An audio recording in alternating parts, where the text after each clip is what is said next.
ഒരു മാസത്തിനിടെ പ്രധാനമന്ത്രി നരേന്ദ്രമോദി നടത്തിയ തൃശൂർ സന്ദർശനത്തിന് രാഷ്ട്രീയ പ്രാധാന്യമേറെയാണ്. സംസ്ഥാനത്ത് ഇന്നുവരെ ഒരു വിവാഹ ചടങ്ങിലും പങ്കെടുത്തിട്ടില്ലാത്ത പ്രധാനമന്ത്രി സുരേഷ് ഗോപിയുടെ മകളുടെ വിവാഹ ചടങ്ങിൽ പങ്കെടുത്തതും ഒരു തെരഞ്ഞെടുപ്പ് പ്രചരണ തന്ത്രത്തിന്റെ ഭാഗമായി തന്നെയാണ്. പ്രധാനമന്ത്രി നരേന്ദ്രമോദിയുടെയും വൻ താരനിരയുടെയും സാന്നിധ്യത്തിൽ നടൻ സുരേഷ് ഗോപിയുടെ മകൾ ഭാഗ്യയുടെയും ശ്രേയസ് മോഹന്റെയും വിവാഹം ഗുരുവായൂർ ക്ഷേത്രത്തിന്റെ നടപ്പന്തലിലെ കല്യാണ മണ്ഡപത്തിൽ നടക്കുമ്പോൾ പുറത്ത് മോദിയെ ഒരു നോക്ക് കാണാനായി കാത്തുനിന്നവർ ഏറെയായിരുന്നു. സുരക്ഷാ സംവിധാനങ്ങൾ അവരെ തടഞ്ഞു നിർത്തിയെങ്കിലും ചെറിയൊരു പരിഭവത്തിൽ അവർ ആ സങ്കടം മറന്നു. മന്ത്രിയെ കാണാൻ വന്നതാണ് ഞങ്ങള്. ദർശനമൊക്കെ നേരത്തെ 3 മണിക്ക് കഴിഞ്ഞു, കണ്ടില്ല. ഇപ്പോൾ ഇവിടെ നിന്നിട്ട് കിട്ടിയാ കാണാച്ചിട്ട് നിന്ന് മൂപ്പര് ഇത്രയാ വന്നതല്ലേ, ഞങ്ങൾക്കൊന്ന് കാണണ്ടല്ലോ. ഞാൻ ഗുരുവായൂർക്കാരിയാണ്, അമ്പലത്തിനെ ബന്ധപ്പെട്ട ആനയെടുത്ത തറവാട്ടിലെ അമ്മയാണ്. പ്രധാനമന്ത്രിയെ കാണാൻ പറ്റാത്തതിൽ സങ്കടമുണ്ടോ?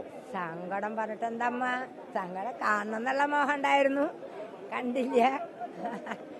ഒരു മാസത്തിനിടെ 2ാം തവണ പ്രധാനമന്ത്രി തൃശൂരിലെത്തുമ്പോൾ അതിന് വന്ന രാഷ്ട്രീയ മാനവും ഏറെ.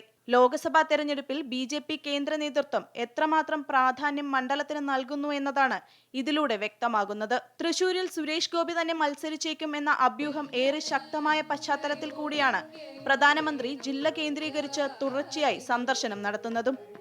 അമൃത ന്യൂസ്, തൃശൂർ.